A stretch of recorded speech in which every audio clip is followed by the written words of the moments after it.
أعوذ بالله من الشيطان الرجيم بسم الله الرحمن الرحيم الحمد لله رب العالمين الرحمن الرحيم مالك يوم الدين إياك نعبد وإياك نستعين اللهم صل على محمد وعلى آل محمد اللهم صل على محمد وعلى آل محمد إن الحمد لله نحمده ونستعينه ونستغفره ونعوذ بالله من شرور أنفسنا ومن سيئات أعمالنا من يهدي الله فلا مضل له ومن يضلل فلا هادي له وأشهد أن لا إله إلا الله وحده لا شريك له وأشهد أن محمدا عبده ورسوله সকল প্রশংসা আল্লাহ তাআলার জন্য।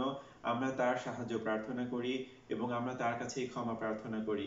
আমরা আমাদের নিজেদের মন্দ কাজ থেকে আল্লাহর কাছে আশ্রয় প্রার্থনা করি।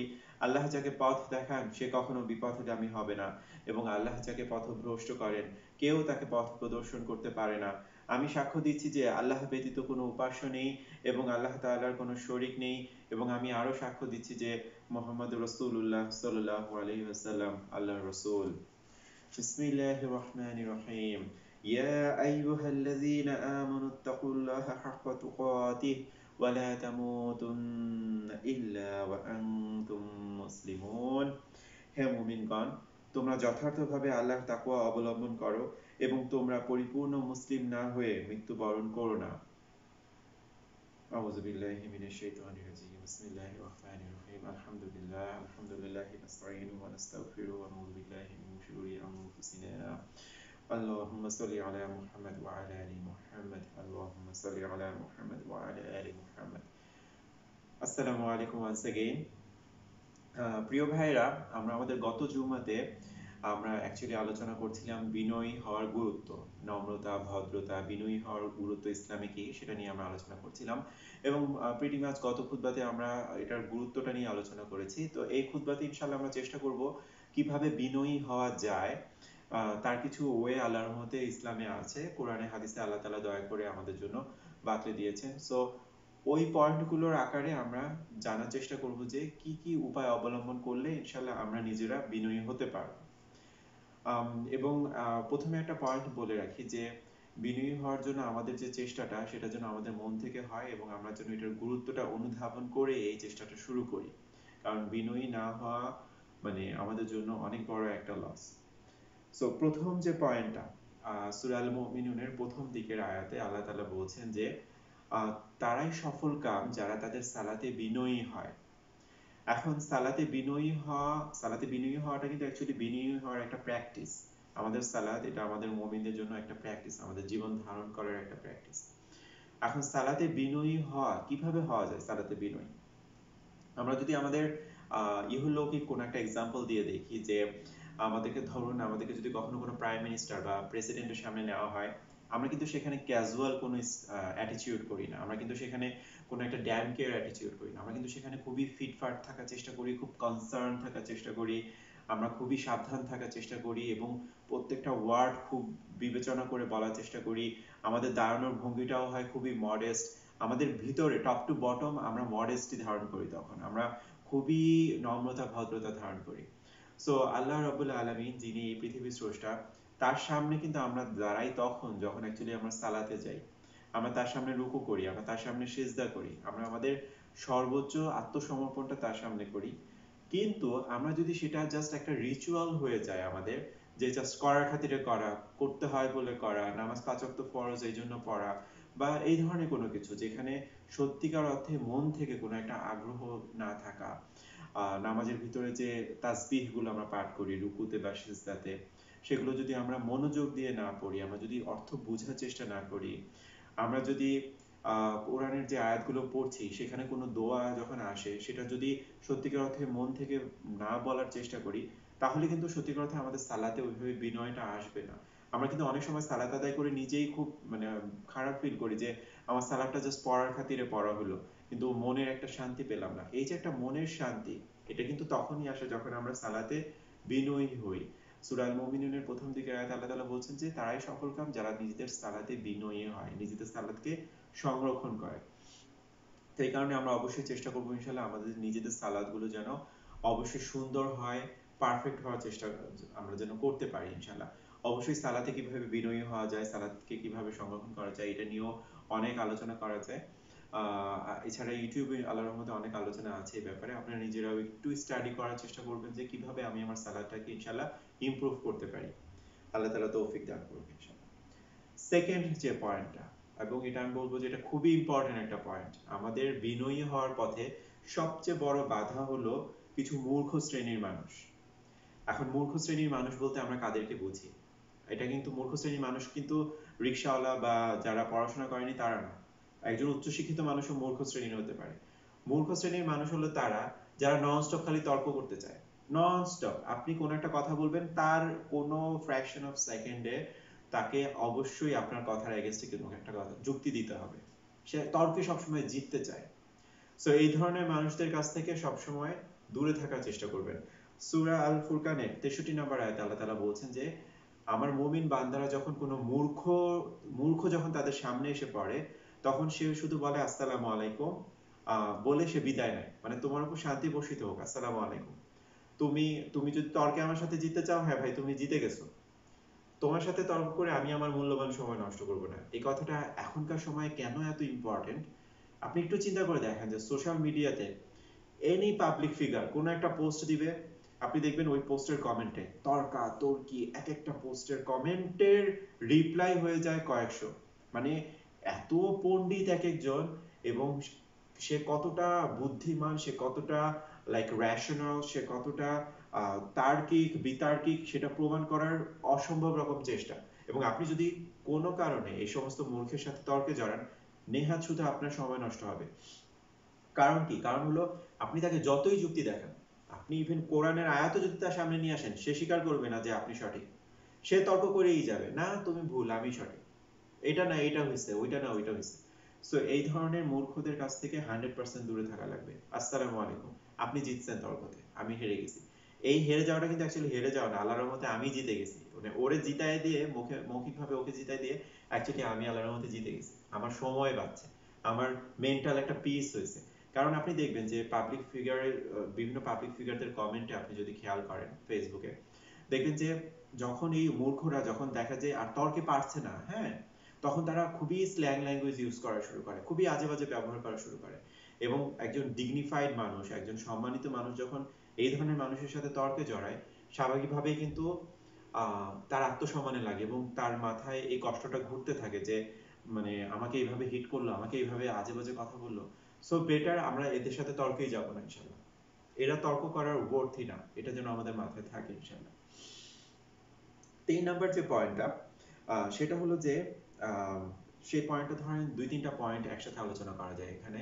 সেটা হলো অহংকার না করা। এখন অহংকার না করা এই জিনিসটা কিন্তু আমরা স্বাভাবিকভাবে সবাই বলি যে অহংকার করা যাবে না, অহংকার করা খুবই খারাপ একটা গুণ। কিন্তু আমরা যে বিভিন্নভাবে অহংকার করি এটা কিন্তু আমরা বোঝার চেষ্টা করি না। যেমন আমি কিছু পয়েন্ট বলি, নিজের যে কোনো অর্জনকে আমরা মনে করি এটা আমার বিশাল ক্রেডিট। আমরা অনেক সময় কিন্তু অনেকেই এই কথাগুলো বলে যে আমি লাইফে এত কষ্ট করছি, হ্যাঁ তোমরা কি করছো জীবনে, আমি আমার লাইফে এই এত এত কষ্ট করে এই পর্যায়ে আসছি। তারপরে সন্তানদেরকেও মাঝে মাঝে এইসব কথা শোনায় যে তোমাদের জন্য এই করছি লাইফে, এইভাবে আসছি, একদিনে তো আসি নাই এখানে, অনেক সংগ্রাম করে আসছি এখানে। এই যে কথাগুলো, এই কথাগুলো কিন্তু ইটস নট গুড। কারণ কি? কারণ হলো আমি আমার লাইফে যে পর্যায়ে আসি না কেন, আমি কিন্তু অ্যাকচুয়ালি এসেছি আল্লাহ তাআলার রহমতে। অ্যাকচুয়ালি জাস্ট আর কোনো ইয়ে নাই। কারণ আমার থেকে অনেক বেশি পরিশ্রম করে একজন রিক্সাওয়ালা, যিনি রিক্সা চালায়, যিনি ভ্যান চালায়, তিনি আমার থেকেও অনেক বেশি পরিশ্রম করে, অনেক বেশি পরিশ্রম করে। আমার থেকেও অনেক বেশি বুদ্ধিমান, অনেক বেশি ইন্টেলেকচুয়াল হলো একজন হাই স্কুলের টিচার, একজন প্রাইমারি স্কুলের টিচার, আমার থেকেও উচ্চশিক্ষিত, আমার থেকেও তার এক্সপিরিয়েন্স অনেক বেশি। তাহলে আমার পজিশনে আমি যে আছি, এটা আমার সাথে কোনোদিনও এটা আমার কোনো ক্রেডিট না, কোনোদিনও না। আমি চেষ্টা করছি, বাট আল্লাহর খাস রহমত না থাকলে আমি চেষ্টাটুকুও করতে পারতাম না, কোনোদিনও না। আমি যেন কখনো না ভাবি যে যে মানুষটা গরিব, যে মানুষটা বস্তিতে থাকে, যে মানুষটা হোমলেস, সে হোমলেস তার কৃতকর্মের ফল। নো, সে হোমলেস কারণ আল্লাহ তাআলা ডিসাইড করছেন তার জন্য সে হোমলেস হবে। হতে পারে সে আমার থেকেও অনেক বেশি ইন্টেলেকচুয়াল, কিন্তু সে আজ ভাগ্যের কারণে সে আজকে হোমলেস।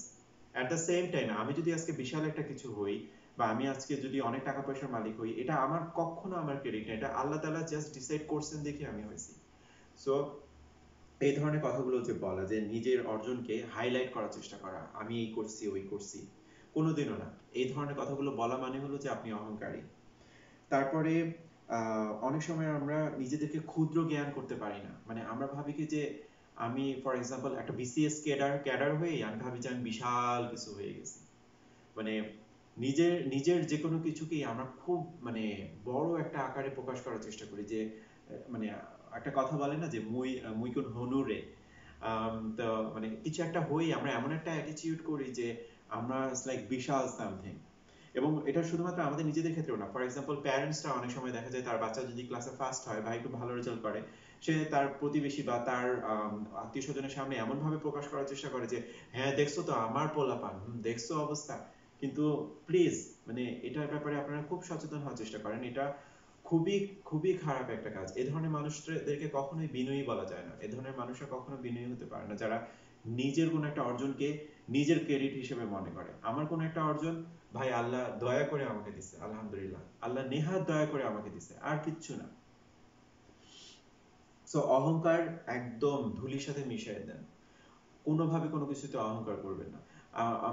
অনেক সময় আমি দেখি যে যারা বিদেশে আসে, জার্মানি বলেন বা আমেরিকাতে বলেন, যারা বিদেশে আসে তারা মনে করে কি যে আমি যে জার্মানিতে আসতে পারছি বা আমেরিকাতে আসতে পারছি এটাই একটা বিশাল অর্জন, ওরে বাপ রে বাপ, হ্যাঁ আমরা আমেরিকাতে থাকি বা আমরা জার্মানিতে থাকি। মোটেই না, আল্লাহ তাআলা আমার রিজিক এখানে রাখছে বলে আমি আজকে এখানে আসছি, কোনোদিনও না যে এটা আমার ক্রেডিট।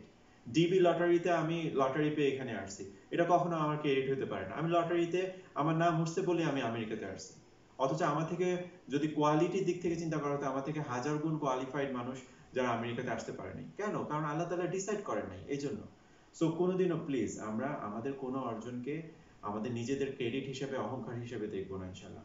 আমরা চেষ্টা করছি, আলহামদুলিল্লাহ, আল্লাহ তাআলা তৌফিক দান করছেন চেষ্টা করার, এবং আল্লাহ তাআলা চেষ্টার মধ্যে বরকত দান করছেন, এবং আল্লাহ তাআলা আমাদেরকে সাফল্য দান করছেন, এতটুকুনি। এবার আসি নেক্সট পয়েন্টে। 4 নাম্বার যে পয়েন্টটা সেটা সরি হ্যাঁ 4 নাম্বার পয়েন্টটা, 4 নাম্বার যে পয়েন্টটা সেটা হলো সূরা আল লোকমানের 18 নাম্বার আয়াতে আল্লাহ তাআলা বলছেন যে তোমরা তোমাদের গলার আওয়াজকে গাধার মতন উঁচু করো না। একটু চিন্তা করে দেখি যে গলার আওয়াজকে গাধার মতন উঁচু না করা। আমরা তো বাংলাদেশ থেকে যারা আসছি আমরা নর্মালি গাধা দেখিনি কখনো সামনাসামনি। একটা জিনিস চিন্তা করেন, আল্লাহ কিন্তু ইভেন এটাও বলেনি যে কুকুরের আওয়াজের মতন উঁচু করো না। কারণ কুকুরের আওয়াজেও কিন্তু একটা রিজন থাকে। কুকুর যখন আওয়াজ করে, কুকুর যখন ঘেউ ঘেউ করে, এটা কিন্তু একটা রিজন থাকে। সে হয়তো কোনো একজন চোরকে দেখেছে বা কোনো একটা প্যানিকড হয়েছে কোনো কারণে। বাট আল্লাহ তাআলা বলছেন গাধার মতন আওয়াজ করো না। আপনি যদি ইউটিউবে দেখেন গাধার আওয়াজ, আপনি বুঝবেন যে এটা খুবই শ্রুতিকটু একটা আওয়াজ। মানে ইটস নট সামথিং যে এটা শুনতে অতটা ভালো লাগে না। সো আল্লাহ তাআলা এই গাধার মতন আওয়াজ করো না বলতে আসলে কি বুঝাচ্ছেন? আল্লাহ তাআলা বুঝাচ্ছেন যে তোমরা যখন রাগ হও তখন এমন আচরণ করো না যে তোমাদের দেখলে মনে হয় যে তোমরা গাধা, মানে তোমাদের কণ্ঠস্বর শুনলে মনে হয় তোমরা গাধা। বরং একজন মুমিন যখন রাগ হবে, একজন মুমিনের বিভিন্ন কারণে রাগ হতে পারে, কিন্তু এই রাগটাকেও কতটা ডিসেন্টলি, কতটা ভদ্রভাবে প্রকাশ করা যায়, এটাই হলো একজন মুমিনের সবচেয়ে বড় দায়িত্ব। এবং এটাই হলো একজন মুমিনের সবচেয়ে বড় মানে সফলতা আল্লাহর রহমতে, যে সে রাগ হওয়া সত্ত্বেও তার রাগটাকে সুন্দরভাবে প্রকাশ করেছে। সে চিৎকার করেনি, সে মানে মানুষকে আঘাত করে কথা বলেনি, সে মানুষকে মানে হার্ট করেনি, সে মানুষের সাথে এমন কোনো আচরণ করেনি যে যার আচরণ শুনে মানুষ কষ্ট পায়। যেমন আমি কোনো একটা কারণে রাগ হলে, আমি যদি কারো একটা আচরণে রাগ হই, আমি কিন্তু সেম টাইম বলতে পারি যে প্লিজ আপনি আমার সাথে এইভাবে আচরণ করেন না, এটা আমাকে কষ্ট দেয়, প্লিজ আপনার ইফ রিকোয়ার্ড আপনি আমার কাছ থেকে দূরে থাকুন, কিন্তু আমার সাথে এই ধরনের আচরণ করেন না। এই ভদ্রভাবে আমি তার কাছ থেকে আমি দূরত্ব বজায় রাখলাম। যেটা প্রথম সেকেন্ড পয়েন্টে আলোচনা করছিলাম যে সালাম দিয়ে বিদায় নাও। কিন্তু আপনি আমার সাথে এরকম আচরণ করলেন কেন, আপনি কে আমার সাথে এরকম আচরণ করার?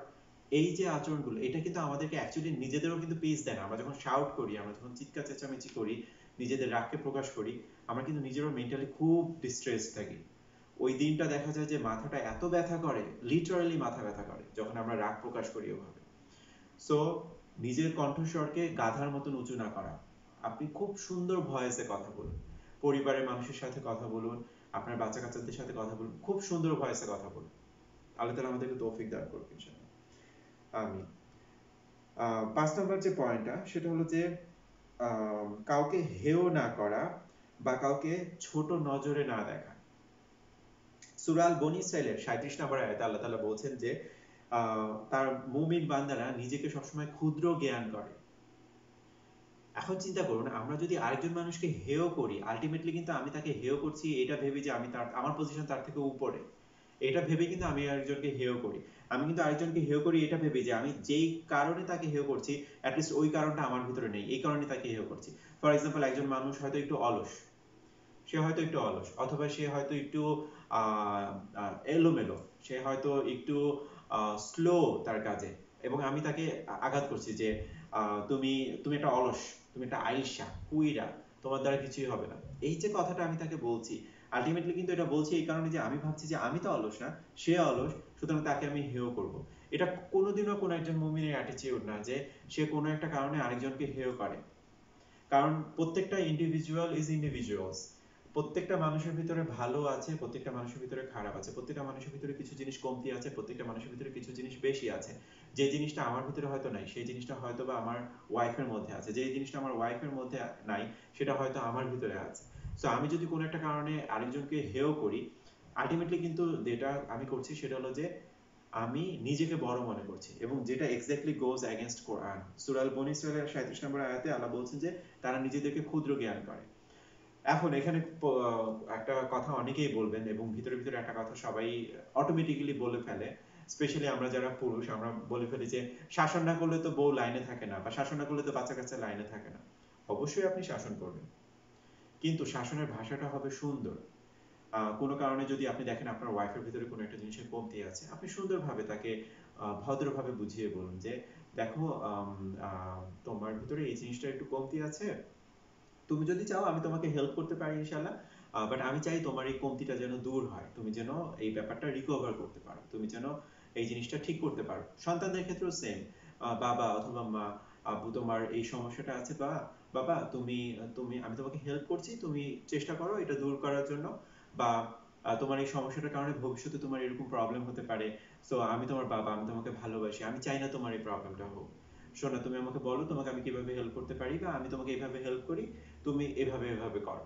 এই যে সুন্দরভাবে বলার যে একটা অভ্যাস, এটা খুবই ইম্পর্টেন্ট।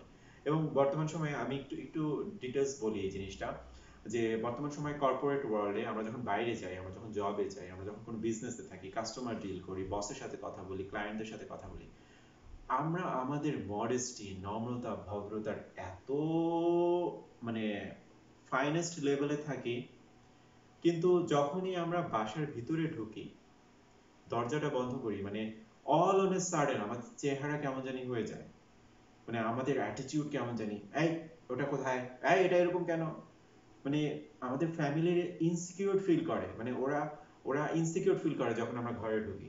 বাচ্চা কাচ্চারা ইনসিকিউর ফিল করে যখন আমরা ঘরে ঢুকি, যে সন্তানদের সাথে একটা অ্যাটিটিউড, ওয়াইফের সাথে একটা অ্যাটিটিউড, ছোট ভাই বোনদের সাথে একটা অ্যাটিটিউড, মানে খুবই দুঃখজনক এই জিনিসগুলো। যে আমার ভিতরে কেউ কেউ কোনোদিন এই কথা বলতে পারবে না যে আমি বিনয়ী না, এভরিওয়ান ইজ বিনয়ী। যখন আমাদের কোনো দরকার পড়ে, আমাদের যখন ব্যবসা বাণিজ্য চাকরি বাকরি দরকার পড়ে, আমরা এভরিওয়ান ইজ বিনয়ী। সো কেউ বলতে পারবে না যে ভাই বিনয় এই জিনিসটা আমার ভিতরে এমনিতেই নেই, না, আপনার ভিতরে অবশ্যই বিনয় আছে, আদারওয়াইজ আপনি এই দুনিয়াতে চলতে পারতেন না। এবং আপনি যে ঘরের ভিতরে এরকম করেন এটা আপনার খাসলত, আপনার বদ খাসলত, সরি টু সে, বাট এটা আপনার বদ খাসলত। সো ঘরের ভিতরে এই জিনিসটা রিয়েলি প্র্যাকটিস করুন, বাইরের ওয়ার্ল্ড থেকে এটা ভিতরে অনেক বেশি ইম্পর্টেন্ট, এবং আল্লাহ তাআলা এই ক্ষেত্রে আপনাকে বেশি জাজ করবে। কিয়ামতের ময়দানে কিন্তু ওয়াইফের কাছ থেকে সার্টিফিকেট নিয়ে জান্নাতে যাইতে হবে। সো বিনয়ী সার্টিফিকেট ওয়াইফের কাছ থেকে আমরা পাবো কিনা এটার জন্য আমরা একটু খেয়াল রাখি ইনশাআল্লাহ। এরপরে যে পয়েন্টটা সেটা হলো যে আহ, ভুল হলে নিঃসংকোচে স্বীকার করা, সরি বলা। এটা খুবই ইম্পর্টেন্ট এখনকার সময়ে, আমরা যেন সরি বলা শিখি। আমি ব্যাপারটা ডিটেলস বলবো না, কারণ এটা সেলফ এক্সপ্লেনেটরি। আমরা যে কোনো ভুল আমাদের হইতেই পারে, আমরা যেন খুব সুন্দর করে সরি বলি, বা আবার সরিটা যেন এরকম না হয়, হ্যাঁ বুঝছি সরি কইছি তো সরি, এরকম না। আমরা যেন সুন্দরভাবে সরি বলি যে আমি খুবই সরি, আমার এই জিনিসটা ভুল হয়ে গেছে, আমি ইনশাল্লাহ এটা রিপিট করব না। এটা আমাদের সন্তানদের সাথেও এটা হতে পারে, সন্তানদেরকে সরি বলার ক্ষেত্রেও কোনো ইয়ে নাই, খারাপ কিছু নাই। বাবা আমার ভুল হয়ে গেছে শোনা, সরি। ওরাও আমাদের কাছ থেকে শিখবে যে এত সুন্দর একটা, আমার বাবার অ্যাটিটিউড এত সুন্দর। এবং এই জিনিসগুলো কিন্তু ডিসেন্ড হয়, আমার আমার থেকে আমার সন্তানের দিকে যাবে, আমার সন্তান থেকে তার ছোট ভাই বোন তার সন্তানের দিকে যাবে। এখন আমি যদি আমার সন্তানের সাথে একটা ডমিনেটিং অ্যাটিটিউড করি, আমি যদি সবসময় অ্যাটিটিউড করি যে আই এম অলওয়েজ রাইট, আমি ভুল করলেও আমি রাইট, আমার সন্তান কিন্তু এটাই শিখবে আমার কাছ থেকে, সেও কিন্তু অ্যারোগেন্ট হবে। এবং আপনি দেখবেন যে ডিসফাংশনাল ফ্যামিলি যেগুলো, যেসব ফ্যামিলিতে দেখা যায় বাবা মার ভিতরে ভালো সম্পর্ক না, এবং বাবারা খুব খারাপ অ্যাটিটিউড করে মাদের সাথে, ডোমিনেটিং অ্যাটিটিউড করে, ওই সন্তানের ছেলে মেয়ে, ওই সংসারের ছেলে মেয়েদেরকে দেখবেন স্পেশালি তারাও অনেক বেশি এই ধরনের খিটখিটে মেজাজের হয়, তারাও কারোর সাথে মিলেমিশে থাকতে চায় না, তারাও সবসময় একটা মানে অ্যাগ্রেসিভ অ্যাটিটিউড করতে চায়। সো এই বিনয়ীর এই একটা ইম্পর্টেন্ট ওয়ে, সেটা হলো যে সরি বলা শিখতে হবে আমাদেরকে ইনশাআল্লাহ। তারপরে যে পয়েন্টটা, সেটা সেটা আমি মনে করি খুব ইম্পর্টেন্ট একটা পয়েন্ট, প্লিজ একটু একটু মনোযোগ দিন। আমরা আমাদের বাংলাদেশি এথনিসিটির কথাই বলি, আমরা তো বাংলাদেশি এথনিসিটি থেকে আসা। কারো যদি একটু উপকার করি না, স্পেশালি আত্মীয় স্বজন বা পরিচিত জনদের মধ্যে যদি কারো একটু উপকার করি, আমরা না কেয়ামত পারি না, কেয়ামতের আগ পর্যন্ত তার কানের মধ্যে বাজাইতে থাকি যে তোর কিন্তু আমি এই উপকারটা করছিলাম, আজকে কিন্তু তুই এই পজিশনে আসছিস আমার জন্য, আমি না থাকলে তুই এখানে আসতে পারতি। এবং এই ধরনের কথা কিন্তু আমরা সন্তানদেরকেও বলি যে আমি যদি না থাকতাম তাহলে তো তুই আজকে থাকতি আস্থা করে বা বস্তিতে, আমি ছিলাম বলে আজকে এই পজিশনে আসতে পারছিস। এগুলো কিন্তু কোনো মুমিনের কথা না। সূরা আল বাকারায় আল্লাহ তাআলা কিন্তু বলছেন যে একজন মুমিন কখনো কোনো কিছুর উপকার করে, কাউকে কোনো উপকার করে কোনোদিনও খোটা দিবে না। একটা মুমিনের বৈশিষ্ট্য কখনো এটা হইতে পারে না যে সে কারো উপকার করলো, এক্সকিউজ মি, সে কারো উপকার করলো কিন্তু আবার খোটাও দিল, তাকে শোনাইলো, তার কাছ থেকে একটা ধন্যবাদও আশা করলো, তার কাছ থেকে কৃতজ্ঞতাবোধ আশা করলো, এটা কোনো মুমিনের অ্যাটিটিউড হতে পারে না।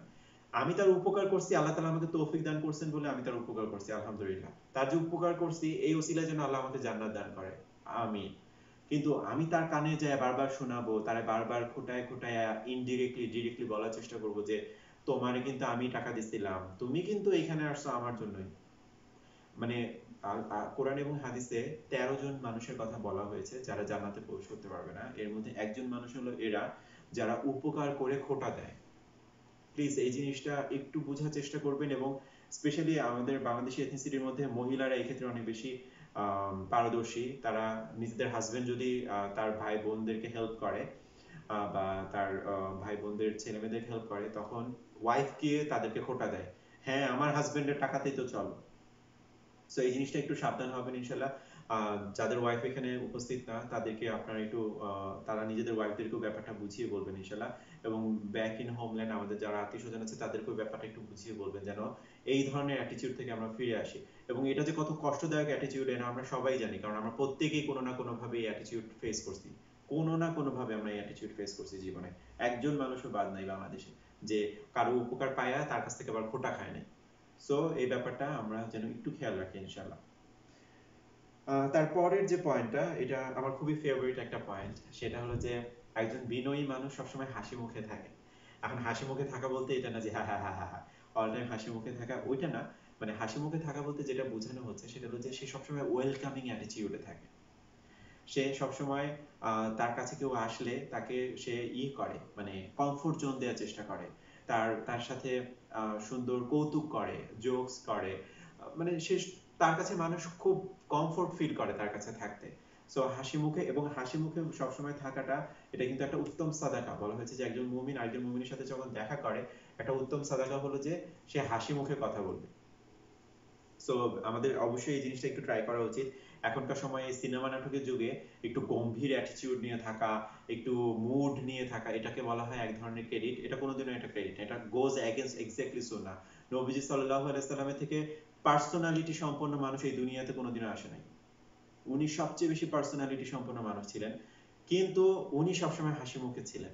সবসময় উনি হাসি মুখে থাকতেন সবার সাথে, এবং সবসময় উনি একটা ওয়েলকামিং অ্যাটিটিউডে থাকতেন সবার সাথে। এবং কেউ যদি কোনো একটা অন্যায় করতো সেখানেও তিনি একটা মানে মার্সিফুল অ্যাটিটিউডে থাকতেন সবসময়। সো হাসি মুখে থাকাটা অনেক বেশি ইম্পর্টেন্ট। লাস্ট যে পয়েন্টটা, সেটা হলো অপ্রয়োজনীয় কথা না বলা।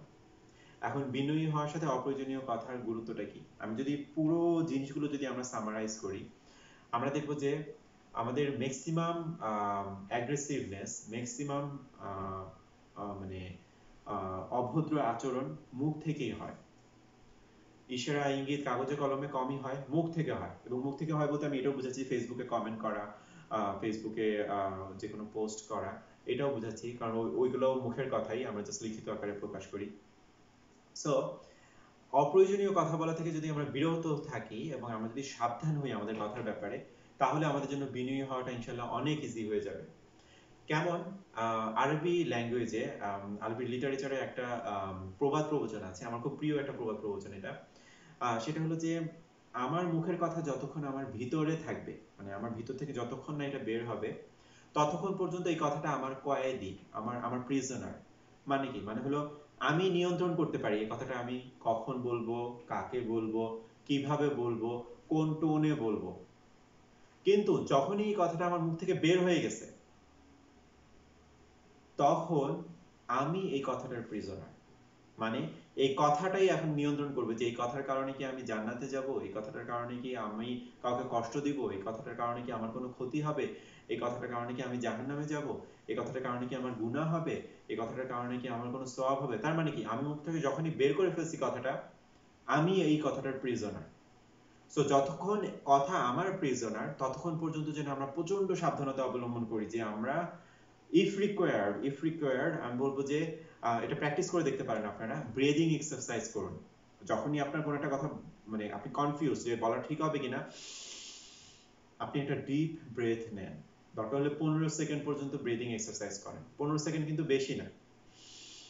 ডিপ একটা ব্রেথ নিয়ে আপনি মানে দমটা ভিতরে আস্তে আস্তে বের করতে করতে আপনি ভাবুন যে এই কথাটা কি আমি বের করবো কিনা আমার ভিতর থেকে। এটা ট্রাই করে দেখতে পারেন, আমি এটা ট্রাই করছি, আল্লাহর রহমতে এটা বেশ উপকারী ব্রিদিং এক্সারসাইজ এই জিনিসটা কথাকে কন্ট্রোল করার ক্ষেত্রে। সো অপ্রয়োজনীয় কথা থেকে অবশ্যই দূরে থাকতে হবে ইনশাআল্লাহ।